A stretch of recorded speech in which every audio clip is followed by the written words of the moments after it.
biasingness.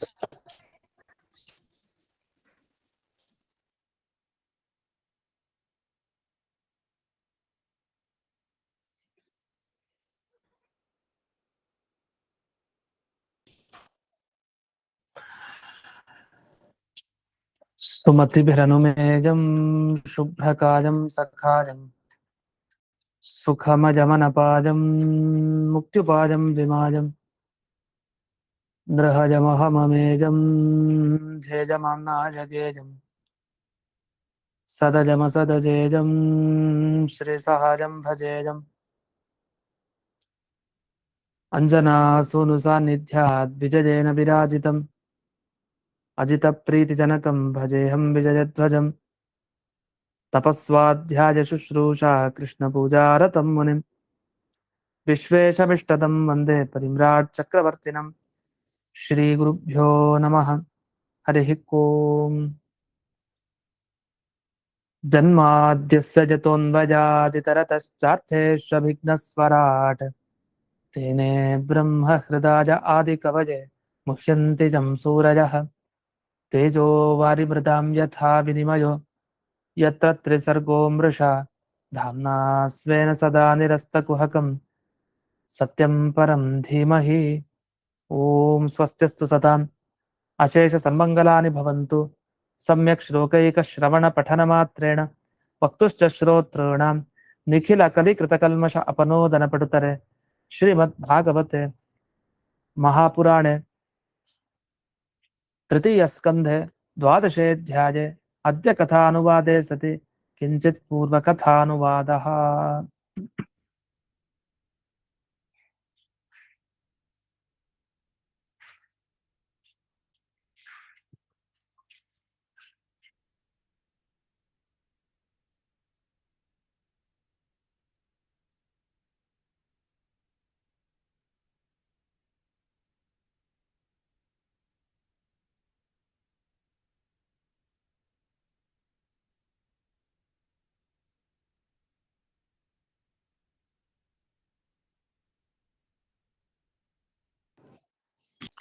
ಮೊದಲನೇ ಶ್ಲೋಕದ ವಿವರಣೆ ಆಗ್ತಾ ಇತ್ತು ಒಂದಿಷ್ಟು. ಅದರಲ್ಲಿ ಈ ವ್ಯಾಖ್ಯಾನದ ವಿಷಯ ಕೆಲವು ಇದೆ, ಅದನ್ನ ನೋಡಿ ಹೋಗೋಣ. ಇದುವರೆಗೆ ಈ ಪರಮಾಣುವಿನ ಪರಿಚಯ ಮಾಡ್ತಾ ಬಂದ್ರು. ನಮಗೆ ಗೊತ್ತಿದೆ ಪರಮಾಣು ಯಾವುದು ಪರಮಾಣು ಅಂತ ಬೇರೆಯವ್ರು ತಿಳ್ಕೊಂಡಿದ್ದಾರೆ, ಅವ್ರಿಗೆ ಏನ್ ಭ್ರಮೆ ಇದೆ, ನಮ್ಮ ಸಿದ್ಧಾಂತ ಏನು, ಋಷಿಗಳು ಇವರ ಸಿದ್ಧಾಂತ ಏನಿದೆ, ಅದನ್ನೆಲ್ಲ ತತ್ವ ವಿವೇಕ ಅನ್ನೋ ಗ್ರಂಥವನ್ನ ಉದಾಹರಿಸಿ ಅದನ್ನ ಸಮರ್ಥನೆ ಮಾಡಿದ್ರು. ಅನೇಕಾಂಶೈ ಆಸಮಂತಾದ್ಯುತ ಅಂದ್ರೆ ಒಂದು ಪರಮಾಣು ಅಂದ್ರೆ ಅದಕ್ಕೆ ತುಂಬಾ ಅಂಶಗಳಿರುತ್ತೆ. ಪರಮಾಣುನೇ ಕೊನೆ ಅಂತಂದ್ರೆ ಅದಕ್ಕೇನೋ ಒಂದು ಅಂಶ ಅಭಿಪ್ರಾಯ ಇಲ್ಲ. ಕೇಳಿಸ್ತಾ ಇಲ್ವಾ?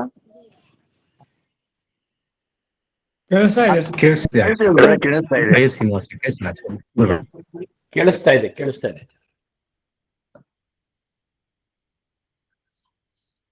ಹೀಗೆ ಒಂದು ಪರಮಾಣು ಅಂತ ತಗೊಂಡ್ರೆ ಅದಕ್ಕೆ ಅನೇಕ ಅಂಶಗಳಿದೆ.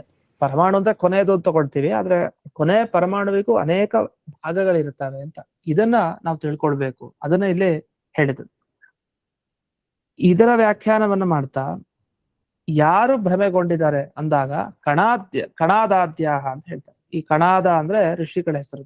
ಅಲ್ಲಿ ಇನ್ನೂ ಕೆಲವ್ರನ್ನ ತಗೊಳ್ಬೇಕಂತೆ. ಯಾರು ಅವರು ಅಂದ್ರೆ ಗೌತಮಾದ್ಯಾಹ, ಗೌತಮರು. ಅವ್ರು ಗೌತಮರು ಅಂತಾನು ಅಂತಾರೆ. ಗೌತಮ ಋಷಿಗಳು ಮತ್ತೆ ಈ ಕಣಾದ ಋಷಿಗಳು. ಗೌತಮರು ಅಂದ್ರೆ ಅಹಲ್ಯ ಪತಿ ಗೌತಮರು ಅವರಲ್ಲ, ಅವ್ರಿಗೆ ಒಳ್ಳೆ ಜ್ಞಾನನೇ ಇತ್ತು. ಇನ್ನೊಬ್ಬ ಗೌತಮ, ಅವರಿಗೆ ಸರಿಯಾದ ಜ್ಞಾನ ಇಲ್ಲ. ಅವರು ನ್ಯಾಯಶಾಸ್ತ್ರವನ್ನ ರಚನೆ ಮಾಡಿ ನ್ಯಾಯ ಸೂತ್ರಗಳನ್ನ ಬರೆದಿದ್ದಾರೆ. ಅಲ್ಲಿ ಪರಮಾಣುವಿನ ಪರಿಚಯವನ್ನ ಮಾಡ್ತಾ ಅವ್ರು ಸರಿಗ್ ಮಾಡಿಲ್ಲ ಅಂತ. ಇಷ್ಟು ಇದರ ವ್ಯಾಖ್ಯಾನ ವಿಶೇಷ. ಒಟ್ಟು ಶ್ಲೋಕದ ಅರ್ಥ ಏನು ಅಂತ ಒಂದು ಹೇಳ್ತಾರೆ ಈ ಕೊನೆಗೆ ವ್ಯಾಖ್ಯಾನದಲ್ಲಿ. ಏನು ಈಗ ಪಾರ್ಥಿವ ಪದಾರ್ಥಗಳು ಏನಿದೆ ಅಂದ್ರೆ ಪೃಥ್ವಿಯಿಂದ ಸೃಷ್ಟಿಗೊಂಡ ವಸ್ತುಗಳು, ಅದರ ಕೊನೆ ಒಂದು ಭಾಗ ಏನಿದೆ, ಆ ಭಾಗ ದೇವಲೋಕದಲ್ಲಿರುವಂತಹ ಮನುಷ್ಯರಿಗೂ ವಿಶೇಷಾಕಾರವಾಗಿ ಕಣ್ಣಕ್ಕೆ ಕಾಣಿಸಲ್ಲ ಅಂತ ಒಂದು ಅದು ಪರಮಾಣು. ಅವ್ರಿಗೆ ಶಕ್ತಿ ಇರತ್ ವಸ್ತುತಃ ದೇವತಾಲೋಕಕ್ಕೆ ಹೋದವರು ಮನುಷ್ಯರಿಗೆ, ಆದ್ರೂ ಅವ್ರಿಗೆ ಇದನ್ನ ಮಾತ್ರ ಗ್ರಹಿಸ್ಲಿಕ್ಕೆ ಆಗಲ್ಲ. ಅದೇ ಆ ಪರಮಾಣು. ಅಂತ ಹೇಳಿ ಇಲ್ಲಿ ವರ್ಣನೆ ಮಾಡಿದ್ದಾರೆ. ಜೊತೆಗೆ ಯಾರು ತಪ್ಪಾಗಿ ತಿಳ್ಕೊಂಡಿದ್ದಾರೆ, ಅಂದ್ರೆ ಯಾವುದಕ್ಕೆ ಅಂಶನೇ ಇಲ್ಲ, ಅದು ಒಂದೇ ಅಂತ ಐಕ್ಯ ಭ್ರಮ ಅಂದ್ರೆ ಎರಡು ಒಂದೇ ಅಂತ ಅಲ್ಲ, ಐಕ್ಯ ಅಂದ್ರೆ ಇರೋದು ಒಂದೇ ಅಂತ ತಿಳಿಯೋದು. ಅಂತ ಅದು ಐಕ್ಯ ಭ್ರಮೆ ಬಂದ್ಬಿಟ್ಟಿದೆ. ಅಂದ್ರೆ ಐಕ್ಯ ಅನ್ನೋದು ಭ್ರಮೆಗೆ ವಿಷಯ ಆಗಿದೆ. ಏನ್ ತಪ್ಪಾಗಿ ತಿಳ್ಕೊಂಡಿದ್ದಾರೆ ಅಂದ್ರೆ, ಒಂದು ಪರಮಾಣುವಿನಲ್ಲಿ ಅನೇಕ ಅಂಶಗಳು ಇರೋಲ್ಲ, ಅದು ಒಂದೇ ಇರೋದು. ಅದು ಯಾವುದು ಅಂದ್ರೆ ಜಾಲಸೂರ್ಯ ರಶ್ಮಿಷು ದೃಶ್ಯಮಾನ ತ್ರಣುಕ ಷಷ್ಠ ಭಾಗ ರೂಪ. ಒಂದೇ ವಾಕ್ಯದಲ್ಲಿ ಹೇಳ್ತಾರೆ. ತಾದೃಶ್ಚ ಅಂತ ಹೇಳಿ ಶುರು ಮಾಡಿ ಒಂದು ಪದದಲ್ಲಿ ಆ ಇಡೀ ವಿವರಣೆ. ಏನದು ಪರಮಾಣು ಅಂದ್ರೆ ಜಾಲಸೂರ್ಯ ರಶ್ಮಿಷು ದೃಶ್ಯಮಾನ ತ್ರಣುಕ ಷಷ್ಠ ಭಾಗ ರೂಪ. ಅಂದ್ರೆ ಜಾಲಸೂರ್ಯ ರಶ್ಮಿ ಅಂದ್ರೆ ಈ ಗವಾಕ್ಷಿ ಮುಖಾಂತರ ಅಥವಾ ಕಿಟಕಿ ಮುಖಾಂತರ ಏನು ಸೂರ್ಯನ ರಶ್ಮಿ ಕಿರಣಗಳು ಬರುತ್ತೆ, ಬಂದಾಗ ಕಾಣುವಂತ ಒಂದು ಭಾಗ ಏನಿದೆ, ಅದು ಕಾಣೋದು ತ್ರಣುಕ. ಅದು ಪರಮಾಣು ಅಲ್ಲ, ಅವು ಕಾಣ್ತಾ ಇರೋದು ತ್ರಣುಕ ಅಂತ ಅದಕ್ಕೆ ಕರೀತಾರೆ. ಆ ತ್ರಣುಕದ 6ನೇ ಭಾಗ ಏನಿದೆ ಅಲ್ಲ, ಅದೇ ಪರಮಾಣು. ಅದು ನಮಗ್ ಕಣ್ಣಕ್ಕೆ ಕಾಣಲ್ಲ, ಅದು ಕಾಣೋ ತ್ರಣುಕ. ಅಂದ್ರೆ ಪರಮಾಣು, ದ್ವಿಣುಕ, ತ್ರಣುಕ, ಚತುರ್ಣುಕ ಅಂತ ಬರ್ತಾ ಹೋಗುತ್ತೆ. ಪರಮಾಣು, ಪರಮ ಅಣು, ಅದಕ್ಕಿಂತ ಮತ್ತೊಂದು ಸಿಗಲ್ಲ ಅನ್ನೋ ಅರ್ಥದಲ್ಲಿ ಅವ್ರು ಬಳಸ್ತಾರೆ. ದ್ವಿಣುಕ ಅಂದ್ರೆ 2 ಅಣು ಸೇರ್ಕೊಂಡು ಹೋಗುತ್ತೆ. ತ್ರಣುಕ 3 ಅಣು ಸೇರ್ಕೊಂತಾ ಹೋಗುತ್ತೆ. ಚತುರ್ಣುಕ 4 ಅಣುಗಳು ಸೇರ್ಕೊಂಡು ವಸ್ತು ಹುಟ್ಟತಾ ಹೋಗುತ್ತೆ, ಸೃಷ್ಟಿ ಆಗ್ತಾ ಹೋಗುತ್ತೆ ಅಂತ ಇದೊಂದು ಪ್ರಕ್ರಿಯೆ. ಆ ಪ್ರಕ್ರಿಯೆಯಲ್ಲಿ ಈ ರೀತಿ ಸೂರ್ಯನ ಕಿರಣಗಳು ಬಂದಾಗ ಕಿಟಕಿ ಮುಖಾಂತರ ಆ ಕಣಗಳೇನ್ ಕಾಣುತ್ತೆ, ಅದು ತ್ರಣುಕ ಅಂತ ಅನ್ಸುತ್ತೆ. ಆ ತ್ರಣುಕದ 6ನೇ ಭಾಗ ಏನಿದೆಯಲ್ಲ ಅದು ಪರಮಾಣು ಅಂತ ಇವರು ವಿವರಣೆ ಕೊಟ್ಟಿದ್ದು. ಇಷ್ಟೆಲ್ಲ ಆಯ್ತು. ಇದು ಪರಮಾಣುವಿನ ಪರಿಚಯ ಆಯ್ತು, ನಾವ್ ಇಷ್ಟು ದಿವಸ ನೋಡಿತ್ತು. ಈಗ ಮಹತ್ ಪರಿಮಾಣದ ಪರಿಚಯ ಹೇಳ್ತಾರೆ. ದೊಡ್ಡದು ಏನಿದೆ, ಚಿಕ್ಕದ್ರ ಬಗ್ಗೆ ಪರಿಚಯ ಹೇಳಿದ್ರೆ, ಈಗ ದೊಡ್ಡ ವಸ್ತುವಿನ ಪರಿಚಯ ಹೇಳ್ತಾರೆ. ಮುಂದಿನ ಶ್ಲೋಕ 2ನೇದು.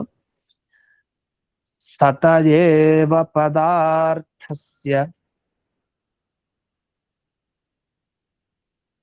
ಸ್ವರೂಪಾವಸ್ಥಿತಸ್ಯ ಯತ್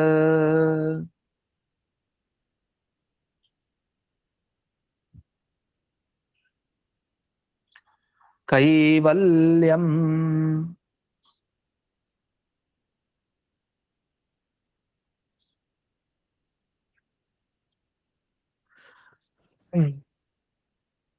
ಪರಮ ಮಹಾನ್ ಅವಿಶೇಷೋ ನಿರಂತರಃ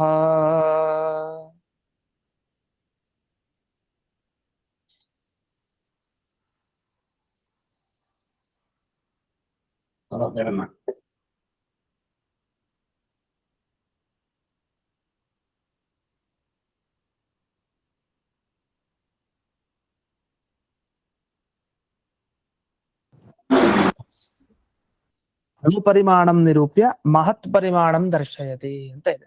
ಅಂದ್ರೆ ಅಣು ಪರಿಮಾಣದ ಬಗ್ಗೆ ಹೇಳಿ ಮಹತ್ ಪರಿಮಾಣದ ಬಗ್ಗೆ ಹೇಳ್ತಾರೆ ಅಂತ. ಈಗ ಮಹತ್ ಪರಿಮಾಣದ ಬಗ್ಗೆ ಯಾಕೆ ಹೇಳ್ಬೇಕು, ನೀವ್ ಏನ್ ಹೇಳಿಕ್ ಹೊರಟಿದ್ದೀರಿ? ವಸ್ತುತಃ ಈ ಎಲ್ಲ ಪ್ರಾರಂಭ ಆಗಿದೆ ಏನಕ್ಕೆ? ಭಗವಂತನ ಸ್ವರೂಪದ ಬಗ್ಗೆ ತಿಳಿಸ್ಬೇಕಾಗಿದೆ. ಅವನ ಸ್ವರೂಪ ಏನು ಅಂತ ಅದನ್ನ ಮೊದಲೇ ಹೇಳಿದ್ರು. ಭಗವಂತನ ಬಗ್ಗೆ ಇಲ್ಲಿ ಹೇಳ್ತಾರೆ. ಆ ಭಗವಂತನ ಬಗ್ಗೆ ತಿಳ್ಕೊಳ್ಬೇಕು ಅಂತ ಆದ್ರೆ ಅದು ಏನ್ ತಿಳಿಬೇಕು? ಭಗವಂತನ ಬಗ್ಗೆ ಉಭಯ ಅನಂತ್ಯ ಜ್ಞಾನ, ಅಂದ್ರೆ ದೇಶತಃ ಕಾಲತಃ, ಎಲ್ಲಾ ದೇಶದಲ್ಲಿ ಎಲ್ಲಾ ಕಾಲದಲ್ಲಿ ದೇವರಿದ್ದಾನೆ ಅಂತ ತಿಳಿಬೇಕು. ಅದನ್ನ ತಿಳ್ಕೊಂಡ್ರೆ ಏನ್ ಫಲ? ಮೋಕ್ಷ ಅಂತ ಹೇಳಿದೆ. ಇದನ್ನ ತಿಳ್ಕೊಳ್ಲಿಕ್ ಶುರು ಮಾಡಿದ್ರಿ. ಅಲ್ಲಿ ಎಲ್ಲಾ ಕಾಲದಲ್ಲಿ ದೇವರಿದ್ದಾನೆ ಅಂದ್ರೆ ಕಾಲ ಅಂದ್ರೆ ಏನು? ಅದು ಬಹಳ ಸೂಕ್ಷ್ಮ. ಹೇಗ್ ಸೂಕ್ಷ್ಮ ಗೊತ್ತಾ? ಪರಮಾಣುವಿನ ತರ ಸೂಕ್ಷ್ಮ ಅಂತ ಈ ತರ ಲಿಂಕ್ ತಗೊಂಡು ಪ್ರಾರಂಭ ಆಗಿರೋ ವಿಷಯ ಇದೆ. ಇದ್ರಲ್ಲಿ ಮಹತ್ ಪರಿಮಾಣಕ್ಕೆ ಬಂದಿದೆ. ದೊಡ್ಡ ವಸ್ತು ಅಂದ್ರೆ ಏನು, ಅದರ ಪರಿಚಯ ಮಾಡ್ಕೊಡ್ತೀವಿ ಅಂತ. ಯಾಕೆ ಬೇಕೀಗ ಇದೆಲ್ಲ ಅಂದ್ರೆ, ಕೊನೆಗೆ ಆ ಭಗವಂತನ ವ್ಯಾಪ್ತಿ ಅರ್ಥ ಮಾಡಿಸ್ಲಿಕ್ಕೇನೆ, ಅಂದ್ರೆ ಕಾಲರೂಪಿ ಪರಮಾತ್ಮನ ಬಗ್ಗೆನೆ ತಿಳಿಸ್ಲಿಕ್ಕೆ. ಕಾಲ ನೀವು ಎಷ್ಟು ಸೂಕ್ಷ್ಮ ಅಂತ ಅನ್ಕೊಳ್ತೀರೋ ಅಷ್ಟೇ ದೊಡ್ಡದು ಕೂಡ ಕಾಲ. ಎಷ್ಟು ಚಿಕ್ಕ ಕಾಲ ಇರುತ್ತೋ ಅಷ್ಟೇ ದೊಡ್ಡ ಕಾಲನೂ ಇರುತ್ತೆ. ಅದು ಅಖಂಡ ಕಾಲ ಅಂತ, ದೊಡ್ಡ ಕಾಲ, ಮಹಾಕಾಲ ಅಂತಾನು ಇನ್ನೊಂದು ಶಬ್ದದಿಂದ ಕರೀತಾರೆ. ಅದು ಯಾವ್ದು ಆ ಮಹಾಕಾಲ ಅಂದ್ರೆ? ನಾವ್ ಅನ್ಕೊಳ್ಳುವಂತ ಈ ವರ್ತಮಾನ ಕಾಲ, ಭೂತಕಾಲ, ಭವಿಷ್ಯತ್ ಕಾಲ ಇದೆಲ್ಲ ಇಷ್ಟೇ. ಇದೆಲ್ಲ ಕಾಲದ ವಿಭಾಗ. ವರ್ತಮಾನ, ಭವಿಷ್ಯ, ಭೂತ ಇದೆಲ್ಲ ಸೇರಿ ಒಂದು ದೊಡ್ಡ ಕಾಲ ಇದೆ, ಅಖಂಡ ಮಹಾಕಾಲ. ಆ ಮಹಾಕಾಲ ಏನಿದೆ ಅದು ಏನದು? ಅದರ ಪರಿಮಾಣ ಎಷ್ಟು? ಅದು ಚಿಕ್ಕದ? ಮಹಾ ಅಂತ ಹೇಳೋದ್ರಿಂದಲೇ ದೊಡ್ಡದು ಒಂದು ಗೊತ್ತಾಗ್ತಾ ಇದೆ. ಅದ್ ಯಾವುದು ಅಂತ ಹೇಳ್ಬೇಕಾಗಿದೆ. ಅದಕ್ಕೆ ಹೇಳ್ತಾರೆ ಪರಮ ಮಹತ್ ಕಾಲ ಅಂದ್ರೆ ಅದು ದೇವ್ರೆ. ಕಾಲ ಅಂತ ದೇವರ ಒಂದು ರೂಪ ಇದೆ, ಅದೇ ದೊಡ್ಡದಲ್ವಾ? ಅಂದ್ರೆ ಅದಕ್ಕೆ ಉದಾಹರಣೆಯಾಗಿ ಒಂದು ಪರಮ ಮಹತ್ ದ್ರವ್ಯ, ಅದನ್ನ ಉದಾಹರಣೆ ಕೊಡ್ತಾರೆ. ಪರಮ ಮಹತ್ ದ್ರವ್ಯ ಅಂದ್ರೆ ಅದಕ್ಕಿಂತ ಇನ್ನೊಂದು ದೊಡ್ಡದು ಸಿಗಲ್ಲ ನಿಮ್ಗೆ, ಅಷ್ಟು ದೊಡ್ಡದು. ಅದು ಯಾವುದು ಅನ್ನೋದನ್ನ ಈಗ ತಿಳಿಸ್ತಾರೆ. ಸತಯೇವ ಪದಾರ್ಥಸ್ಯ ಅಂತ ಹೇಳ್ತಾರೆ. ಅಂದ್ರೆ ಸತಯೇವ, ಯಾವಾಗ್ಲೂ ಸತ್ಯನಾಗೇ ಇರ್ತಾನೆ. ಅಂದ್ರೆ ಅವನಿಗೆ ಎಂದಿಗೂ ನಾಶನೇ ಇರಲ್ಲ ಯಾವ ರೀತಿಲೂ. ಅಂತವ್ನು ಯಾರು? ದೇವರು ಮಾತ್ರ. ಈಗ ಜೀವರಿಗೆಲ್ಲ ನಾಶ ಇದೆ. ಯಾವ ತರ ಜೀವರಿಗೆ ನಾಶ ಇದೆ? ವಸ್ತುತಃ ಆತ್ಮನಿತ್ಯ, ಆದ್ರೆ ಹೊರಗಿನ ಶರೀರ ಅದು ಅನಿತ್ಯ. ದೇಹ ಏನಿದೆ ಆ ದೇಹ ಒಂದ್ ದಿವ್ಸ ಹೋಗ್ಬೇಕಲ್ಲ. ದೇಹ ಹೋಗುತ್ತೆ, ಅದರಿಂದ ಇವನೇ ಹೋದ ಅಂತ ಹೇಳ್ತಾರೆ ಜನ. ವ್ಯವಹಾರ ಮಾಡೋದು ಹಾಗೆ. ಅವನಿದಾನ, ಅವನಿಲ್ಲ, ಅವನು ಹೊರಟಾಯ್ತು, ಅವನ ಮೇಲೆ ಹೋಗಾಯ್ತು ಅಂತ. ದಿವಂಗತ. ವಸ್ತುತಃ ಅವನಿದಾನೆ, ಅವನ್ ದೇಹ ಕಾಣ್ತಾ ಇಲ್ಲ ಅಷ್ಟೇ. ಅವನು ಇನ್ನೊಂದ್ ಜನ್ಮವನ್ನ ಪಡೆದಿರ್ತಾನೆ ಅಂತ ಅರ್ಥ. ಆದ್ರೆ ಕಣ್ಮುಂದೆ ನಮಗೆ ಕಾಣ್ತಾ ಇಲ್ಲ ಒಂದು ದೇಹ ಅಂದ್ರೆ, ಅವನ್ ದೇಹ ಕಾಣ್ತಾ ಇದ್ದ ಅವನೇ ಇಲ್ಲ ಅಂತ ವ್ಯವಹಾರ ಮಾಡ್ತೀವಿ. ಹಾಗಾದ್ರೆ ಜೀವನ ಹುಟ್ಟು, ಜೀವನ ಸಾವು ಅಂತ ಎಲ್ಲಾರು ಬಂದ್ರೆ ಅವನ ದೇಹದ ಬಗ್ಗೆ ಎಲ್ಲ ಹೇಳ್ತಾ ಇದಾರೆ ಅಂತ ಅರ್ಥ, ಜೀವನ್ ಬಗ್ಗೆ ಅಲ್ಲ. ಜೀವ ಅನಾದಿನಿತ್ಯ, ಅವತ್ತಿನಿಂದ ಇಲ್ಲಿವರೆಗೂ ಇದ್ದಾನೆ, ಮುಂದೆನೂ ಇರ್ತಾನೆ ಅಷ್ಟೇ, ದೇವರ ತರ. ಆದ್ರೆ ದೇವರಾಗ್ಲಿಕ್ಕಾಗಲ್ಲ, ಅವನು ದೇವರ ತರಹ ಇದ್ದಾನೆ, ಅವತ್ತಿನಿಂದ ಇಲ್ಲಿವರೆಗೂ, ಮುಂದೆನೂ ಇರ್ತಾನೆ ಅಷ್ಟೇ. ಸತಯೇವ ಪದಾರ್ಥಸ್ಯ ಅಂದ್ರೆ ಎಲ್ಲಾ ವಸ್ತುಗಳು ಮುಖ್ಯವಾಗಿ ಯಾರನ್ನ ಆಶ್ರಯಿಸ್ಕೊಂಡಿದೆಯೋ ಆ ಭಗವಂತ ಏನಿದ್ದಾನೆ, ಆ ಭಗವಂತನಿಗೆ ಹೋಲಿಕೆ ಕೊಡ್ಬೇಕಾಗಿದೆ ಈಗ. ಆದ್ರೆ ಆ ಭಗವಂತನಿಗೆ ಹೋಲಿಕೆ ಕೊಡ್ಬೇಕು ಅಂದ್ರೆ ಯಾರನ್ನ ಕೊಡ್ಬೇಕು? ಅವನೇ ಕೊಡ್ಬೇಕು, ಅವನೇ ಹೋಲಿಕೆ ಅಷ್ಟೇ, ಇನ್ಯಾರು ಅಲ್ಲ. ಅದನ್ನ ಸ್ವರೂಪಾವಸ್ಥಿತಸ್ಯ ಪದಾರ್ಥಸ್ಯ ಸತಜೇವ ಯತ್ ಕೈವಲ್ಯಂ ಅಂತ ಬಿಡಿಸಿದ್ದಾರೆ. ಈ ಶ್ಲೋಕಗಳೆಲ್ಲ ಬಹಳ ಕಠಿಣ. ಇದರ ಅರ್ಥ ಏನಿದೆ ಅದನ್ನ ವ್ಯಾಖ್ಯಾನಕಾರರು ಬಿಡಿಸಿದ ರೀತಿಯಲ್ಲೇ ಓದ್ಬೇಕು. ವಸ್ತುತಃ ಮೇಲ್ನೋಟದ ಅರ್ಥವನ್ನ ಹೇಳ್ತಾನೆ. ಸತಯೇವ ಅಂದ್ರೆ ಯಾವಾಗ್ಲೂ ಯಾರನ್ನ ಸತ್ ಸತ್ ಅಂತ ಕರಿತೀವೋ, ಯಾವಾಗ್ಲೂ ಯಾವ್ದಕ್ ನಾಶ ಇಲ್ವೋ, ಶಾಶ್ವತವಾಗಿರೋ ವಸ್ತು ಅದು ಸತ್ ಅಂದ್ರೆ ದೇವರು ಅಂತ ಅರ್ಥ. ಅವನು ಸ್ವರೂಪಾವಸ್ಥಿತಸ್ಯ ಅಂತ ಅನಿಸ್ಕೊಳ್ತಾನೆ. ಅವನೇನಂದ್ರೆ ಅವನ ಸ್ವರೂಪದಲ್ಲಿ ಎಲ್ಲ ಇಟ್ಕೊಂಡಿದ್ದಾನೆ. ಎಲ್ಲರೂ ಅವನನ್ನ ಆಶ್ರಯಿಸ್ಕೊಂಡಿರ್ಬೇಕು. ನಾವೆಲ್ಲ ದೇವರು ಒಳಗಡೆ ಇದೀವಿ ಅಂತ ಅರ್ಥ. ದೇವರು ಹೊರಗಡೆ ನಾವಿದೀವ? ಇಲ್ಲ. ನಮ್ಮೆಲ್ಲರ ಒಳಗಡೆ ದೇವರಿದ್ದಾನೆ. ನಮ್ಮೆಲ್ಲ ವಸ್ತು, ನಮ್ಮೆಲ್ಲ ಪದಾರ್ಥಗಳ ಅಥವಾ ನಾವೆಲ್ಲ ಏನಿದೀವಿ, ನಮ್ಮೆಲ್ಲರ ಹೊರಗಡೆನೂ ಭಗವಂತ ಇದ್ದಾನೆ. ಹಾಗಾದ್ರೆ ಒಳಗಡೆ ಹೊರಗಡೆ ಅಂತರ್ಬಹಿಷ್ಠ ತತ್ಸರ್ವಂ ವ್ಯಾಪ್ಯ ನಾರಾಯಣ ಸ್ಥಿತ. ದೇವರ ಒಂದು ಸ್ಥಿತಿ ಹೇಗೆ ಅಂದ್ರೆ, ಅವನು ಇಡೀ ಜಗತ್ತಿನ ಒಳಗಡೆ ಇರ್ತಾನೆ, ಜಗತ್ತಿನ ಹೊರಗಡೆ ಇದ್ದಾನೆ. ಅವನಿಗೆ ಯಾವುದೇ ಒಂದು ಆವರಕವಾದ ರೂಪ ಇಲ್ಲ. ಅದು ಯಾವ ರೂಪ? ಅದು ಭಗವಂತಂದು ಅಂತ ಅದನ್ನ ಹೇಳ್ತಾರೆ. ಅಂದ್ರೆ ಅದು ಶೂನ್ಯ ನಾಮಕ ನಾರಾಯಣ ಅಂತ ಹೇಳ್ತಾರೆ. ಶೂನ್ಯ ಅಂತ ಹೆಸರಿನ ಒಂದು ನಾರಾಯಣ ರೂಪ. ಶೂನ್ಯ ಅಂದ್ರೆ ಇದು ಬೌದ್ಧ ಮತದವರು ಒಪ್ಪಿದ ಶೂನ್ಯ ಅಲ್ಲ, ಅಥವಾ ಅದ್ವೈತ ಸಿದ್ಧಾಂತದಲ್ಲಿ ಹೇಳೋ ತರ ಏನೂ ಇಲ್ಲ, ಭಗವಂತ ಒಬ್ನೇ ಇರ್ತಾನೆ, ಆ ಭಗವಂತನಲ್ಲಿ ಏನೋ ಗುಣ ಇರಲ್ಲ ಅಂದ್ರೆ ಬೌದ್ಧವಾದ ತರ. ಆ ತರದ ವಾದನೂ ಅಲ್ಲ ಇದು. ಶೂನ್ಯ ಅಂದೇನು? ಶಂ ಊನಂ ಯಸ್ಮಾತ್ ಅಂತ. ಯಾರಿಂದಾಗಿ ದುಷ್ಟರಿಗೆ ಸುಖ ಹೋಗತ್ತೋ, ಅಂದ್ರೆ ಯಾರ ಅಂಧಂತಮಸ್ಸಿಗೆ ಕಾರಣ ಆಗಿದಾನೋ ಆ ಭಗವಂತನಿಗೆ ಶೂನ್ಯ ಅಂತ ಕರೀತಾರೆ. ಅನೇಕ ಅರ್ಥ ಇದೆ ಶೂನ್ಯ ಶಬ್ದಕ್ಕೆ, ಅದ್ರಲ್ಲಿ ಇದೊಂದು ಅರ್ಥ. ಈ ಶೂನ್ಯ ಅನ್ನೋ ಹೆಸರಿನ ನಾರಾಯಣ ರೂಪ ಏನಿದೆ, ಮೂಲ ರೂಪ, ಅದು ಪರಮ ಮಹಾನ್ ಅಂತ ಹೇಳ್ತಾರೆ. ದೊಡ್ಡ ರೂಪ ಅಂದ್ರೆ ಅದೇ. ನೀವು ಕಾಲದ ಅನಂತ್ಯ ಗೊತ್ತಾಗ್ಬೇಕು, ಕಾಲ ದೊಡ್ಡದು ಅಂದ್ರೆ ಹೇಗೆ, ದೇವರ ದೊಡ್ಡ ರೂಪ ಇದೆಯಲ್ಲ ಆ ತರ. ವಸ್ತುತಃ ಚಿಕ್ಕದು ಅಂದಾಗ ದೇವರನ್ನೇ ಉದಾಹರಣೆ ಕೊಡ್ಬೇಕು. ಯಾಕೆ? ಪರಮಾಣುವಿಗಿಂತ ಚಿಕ್ಕ ರೂಪ ಅಂದ್ರೆ ಅದು ದೇವರದು. ಅಣೋರಣೀಯಾನ್ ಮಹತೋ ಮಹಿಯಾನ್, ಎರಡೂ ಅವನೇ. ಆದ್ರೂ ಇಲ್ಲಿ ಸ್ಫುಟವಾಗಿ ಮಹತ್ ಅಂದ್ರೆ ಆ ದೇವರ ಆ ರೂಪ, ದೊಡ್ಡ ರೂಪ ಏನಿದೆ ಅದನ್ನ ಉದಾಹರಣೆ ಕೊಡ್ತಾ, ಅವಿಶೇಷೋ ನಿರಂತರ, ಆ ಯಾವುದ್ರಲ್ಲಿ ಏನೋ ಒಂದು ವಿಶೇಷತೆ ಏನು ಕಾಣೋದಿಲ್ಲ ಅಂಥ ವಸ್ತುವನ್ನ ನಾವು ಪರಮಹತ್ ಅಂತ ಕರಿಬಹುದು. ಅಂದ್ರೆ ಆಕಾಶ ಇದೆ, ಆಕಾಶ ಹೇಗಿದೆ, ನಾವು ಮುಂದೆ ಕಣ್ಣು ಕಾಣೋ ಪದಾರ್ಥ ತರ ಇಲ್ಲ, ಅದ್ರಲ್ಲಿ ಯಾವುದೇ ಒಂದು ವಿಶೇಷತೆ ಕಾಣಲ್ಲ. ಆಕಾಶ ಒಂದೇ ತರ ಇದೆ, ಎಲ್ಲಾ ಕಡೆ ಇದೆ, ಎಲ್ಲವನ್ನೂ ವ್ಯಾಪಿಸ್ಕೊಂಡಿದೆ ಆಕಾಶ.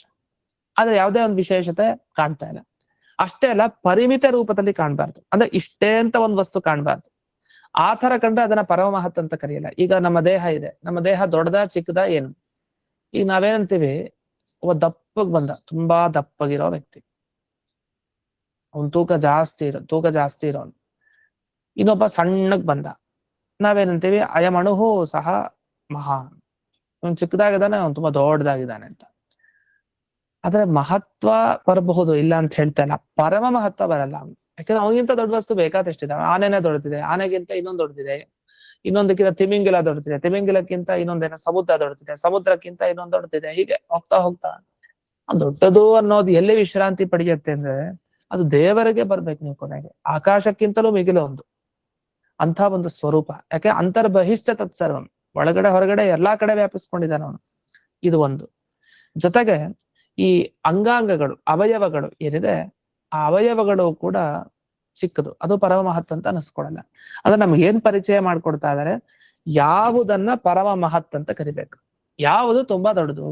ಅವಾಗ ಇಲ್ಲಿ ಉತ್ತರ ಕೊಡ್ತಾ ಹೇಳಿದ್ರು, ಕಾಲತೋ ದೇಶತೋ ಗುಣತಶ್ಚ ಅನಂತತ್ವಂ ಸತಃ ಪರಬ್ರಹ್ಮಣ ಏವ ಮುಖ್ಯಂ. ದೇವರಿಗೆ ಮಾತ್ರ ಇದು ಮುಖ್ಯ ಲಕ್ಷಣ. ಯಾವುದು? ಎಲ್ಲಾ ಕಾಲದಲ್ಲಿ, ಎಲ್ಲಾ ದೇಶಗಳಲ್ಲಿ, ಎಲ್ಲಾ ಗುಣಗಳಿಂದಲೂ ಅನಂತನಾಗಿರೋನು ದೇವರು ಮಾತ್ರ. ಅವನನ್ನು ತಗೊಳ್ಬೇಕು. ಅಲ್ಲ ನೀವ್ ಹೀಗೆಲ್ಲ ಹೇಳ್ತೀರಿ, ಏನೋ ಭಗವಂತನಿಗೆ ಸತ್ ಅಂತ ಕರೀತಾರೆ. ಸತ್ ಅಂದ್ರೆ ಸಂಸ್ಕೃತದಲ್ಲಿ ಸತ್ತೋಗಿರೋನಿಗೆ ಸತ್ ಅಂತ ಕರೀಲ್ಲ, ಬದುಕಿರೋನಿಗೆ ಸತ್ ಅಂತ ಕರೀತಾರೆ. ಇದು ಸಂಸ್ಕೃತಕ್ಕೂ ಕನ್ನಡದಕ್ಕೂ ಇರೋ ವ್ಯತ್ಯಾಸ. ಕನ್ನಡದಲ್ಲಿ ಸತ್ ಹೋದ ಅಂತಂದ್ರೆ ಏನು?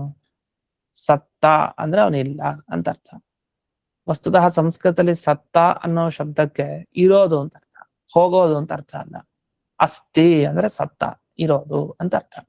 ಕನ್ನಡದಲ್ಲಿ ಸತ್ತ ಅಂದ್ರೆ ಹೋದ ಅಂತ ಅರ್ಥ. ಸತ್ತು ಹೋದ, ಸತ್ತೋದ ಅಂದ್ರೆ ವಸ್ತುತಃ ಜೀವನ ಹೋಯ್ತು, ಪ್ರಾಣ ಹೋಯ್ತು ಅನ್ನೋ ಅರ್ಥದಲ್ಲಿದ್ರೆ ಸರಿ.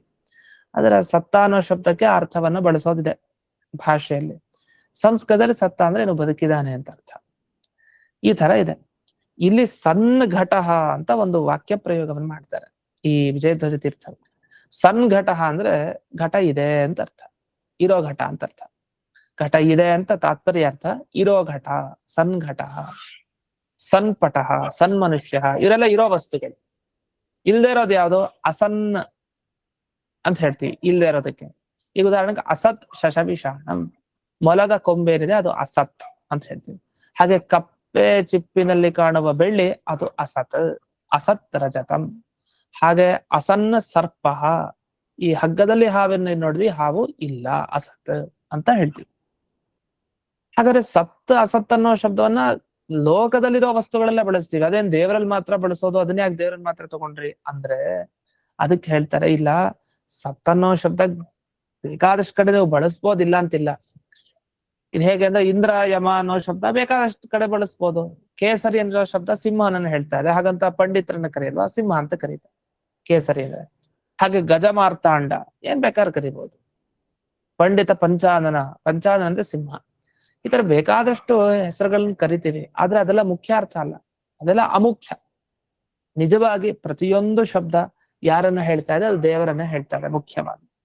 ಅಲ್ದ ಸನ್ ಸತ್ಯ ಅಂತೆಲ್ಲಾರು ಬಂದ್ರೆ, ಸತ್ ಅಂತ ಬಂದ್ರೆ ಅದು ದೇವರಿಗೆ ಈ ಶಬ್ದ ಇರೋದು.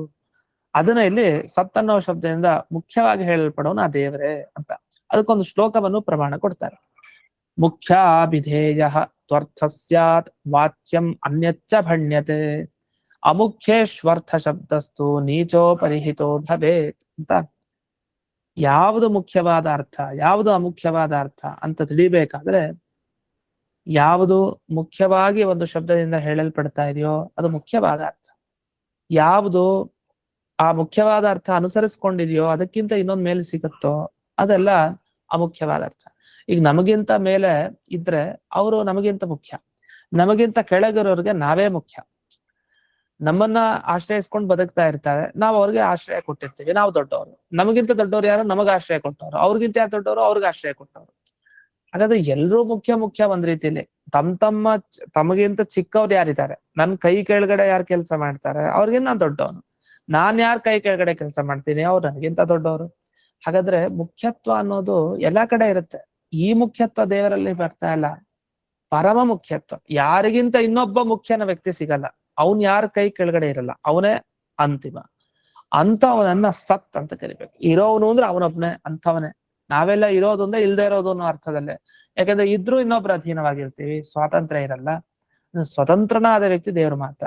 ಆ ರೀತಿಯಲ್ಲಿ ಸತ್ ಅನ್ನೋ ಶಬ್ದಕ್ಕೆ ದೇವರು ಅಂತ ಅರ್ಥವನ್ನು ತಗೊಳ್ಬೇಕು. ಇದು ಒಂದು. ಇನ್ನೊಂದು ಪ್ರಶ್ನೆ ಹೇಳ್ತಾರೆ, ಏನಂತಂದ್ರೆ ಈಗ ದೇವರು ಪರಮಾಣುವಿನಲ್ಲಿ ಇದಾನ ಇಲ್ವಾ? ಇದಾನೆ ಅಂತ. ಪರಮಾಣುವಿನಲ್ಲಿ ಇದಾನೆ ಅಂತಂದ್ಮೇಲೆ ಅವನು ಮಹತ್ವವನ್ನ ಹೇಗ್ ಪಡಿತಾನೆ? ದೊಡ್ಡ ವಸ್ತು ಅಂತ ಹೇಳ್ತಾ ಇದ್ರಿ, ಮಹತ್ ಅಷ್ಟೇ ಅಲ್ಲ, ಪರಮ ಮಹತ್. ಅವನಿಗಿಂತ ಇನ್ನೊಂದು ದೊಡ್ಡ ವಸ್ತು ಇಲ್ಲ ಅಂತ ಹೇಳ್ತೀರಿ. ಪರಮಾಣುವಿನಲ್ಲಿ ಇದೆ ಅಂತ ಕೇಳಿದ್ರೆ ಹೂ ಅಂತ ಪ್ರಶ್ನೆಗೆ ಉತ್ತರ ಕೊಡ್ತೀರಿ. ಇದು ಹೇಗೆ ಅಂತಂದ್ರೆ ಅದಕ್ಕೆ ಹೇಳ್ತಾರೆ ಸ್ವರೂಪಾವಸ್ಥಿತಸ್ಯ. ದೇವ್ರು ಹೇಗೆ ಅಂದ್ರೆ ಅವನ ಸ್ವರೂಪವನ್ನು ಇಟ್ಕೊಂಡು ಬೇರೆಯವರು ಆಶ್ರಯಿಸ್ಕೊಂಡಿದ್ದಾರೆ, ಅವನು ಯಾರನ್ನು ಆಶ್ರಯಿಸ್ಕೊಂಡಿಲ್ಲ. ಪರಮಾಣು ಭಗವಂತನನ್ನ ಆಶ್ರಯಿಸ್ಕೊಂಡಿದೆ ಹೊರತು ಭಗವಂತ ಪರಮಾಣುವನ್ನ ಆಶ್ರಯಿಸ್ಕೊಂಡಿಲ್ಲ. ಪ್ರತಿ ಜಡ ಆಗ್ಲಿ ಚೇತನ ಆಗ್ಲಿ ಎಲ್ಲ ದೇವರ ಅಧೀನ ಅಂತ ಅದನ್ನು ಸ್ವರೂಪಾವಸ್ಥಿತಸ್ಯ ಅನ್ನೋ ಈ ಶಬ್ದದಿಂದ ಅದಕ್ಕೆ ಉತ್ತರ ಕೊಟ್ಟಿದ್ದಾರೆ. ಇನ್ನು ಕೈವಲ್ಯಂ ಅಂತ ಹೇಳ್ತಾರೆ. ಕೈವಲ್ಯಂ ಅಂತಂದ್ರೆ ಏನರ್ಥ ಅಂದ್ರೆ ಎಲ್ಲಾ ಕಡೆ ಕೇವಲ ಭಾವವನ್ನ ಪಡೆದಿರೋದು.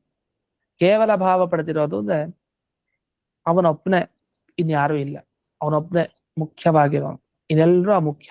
ಈ ಅರ್ಥದಲ್ಲಿ ಕೇವಲವಾಗಿರೋನು ಕೈವಲ್ಯ ಅಂತ ಅನಿಸ್ಕೊಳ್ತಾನೆ. ಹಾಗಾದ್ರೆ ಕೇವಲ ಸ್ಥಿತಿಯಲ್ಲಿ ಇರೋನು ಏನಿದ್ದಾನೆ ಅವನು ಕೈವಲ್ಯವನ್ನ ಹೊಂದಿದ್ದಾನೆ ಅಂತ ಅನಿಸ್ಕೊಳ್ತಾನೆ. ಹೀಗೆ ಒಟ್ಟಾಗಿ ಏನರ್ಥ ಅಂದ್ರೆ ಪರಬ್ರಹ್ಮನ ಒಂದು ರೂಪ ಇದೆ, ಅದು ಬ್ರಹ್ಮಾಂಡದ ಒಳಗಡೆ ಒಂದಿದೆ, ಹಾಗೆ ಬ್ರಹ್ಮಾಂಡದ ಹೊರಗಡೆ ಅದಕ್ಕೆ ಮುಚ್ಚಳದಂತೆನೂ ಇದೆ.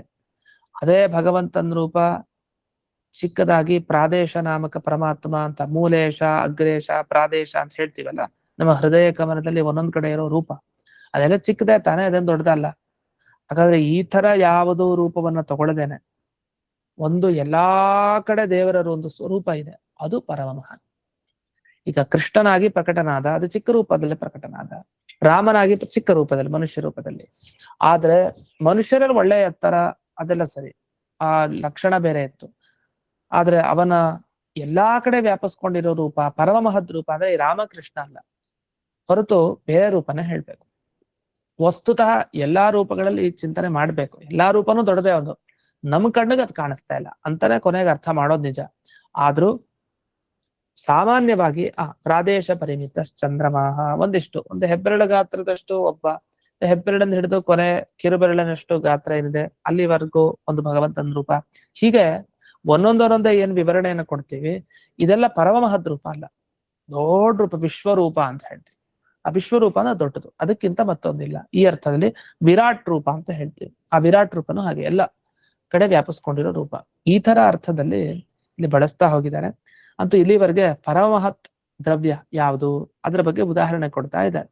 ಇನ್ನೂ ಇದರ ಪರಿಚಯವನ್ನ ಮಾಡ್ತಾ ಹೋಗ್ತಾರೆ. ಪರಮಹತ್ ವಸ್ತು ಅಂದ್ರೆ ಏನು, ಅದಕ್ಕೇನು ಪ್ರಮಾಣಗಳಿವೆ, ಪ್ರಮಾಣಗಳೇನು ಹೇಳುತ್ತೆ ಅಂತ, ಇದೆಲ್ಲ ಪ್ರಮೇಯ ಭಾಗ ಅಂತ ಹೇಳ್ತಾರೆ ಭಾಗವತದಲ್ಲಿ. ಈ ತರದ ವಿಷಯಗಳನ್ನೆಲ್ಲ ಇಲ್ಲಿ ಯಾವುದೇ ಒಂದು ಕಥೆ ಇತ್ಯಾದಿಗಳಿಲ್ಲ, ಆದ್ರೆ ಸಿದ್ಧಾಂತ ಹೇಳ್ತಾರೆ, ದೇವರ ಪರಿಚಯ ಚೆನ್ನಾಗಿ ಮಾಡ್ಕೊಡ್ತಾರೆ. ಈ ಎಲ್ಲದು ಶಾಸ್ತ್ರದ ವಿಷಯಗಳು, ಇದೆಲ್ಲ ನಮಗೆ ಸುಧಾ ಅನುವ್ಯಾಖ್ಯಾನ ಇತ್ಯಾದಿಗಳಲ್ಲಿ ಬರುವಂತಹ ವಿಷಯ ಇದೆಲ್ಲ. ಇಲ್ಲಿವರೆಗೆ 2ನೇ ಶ್ಲೋಕದ ಕೆಲವು ವಿಷಯಗಳನ್ನ ನೋಡಿದ್ವಿ. ಮತ್ತೆ ಮುಂದಿನ ವಿಷಯಗಳನ್ನ ನಾಳೆ ದಿವಸ ನೋಡೋಣ ಅಂತ ಹೇಳ್ತಾ ಇಂದಿನ ಪಾಠವನ್ನ ಕುರುವಂತರ್ಗತ ವ್ಯಾಸತೀರ್ಥರ್ಗತ ಭಾರತೀಯ ನಮಸ್ಕಾರ ಗುರು.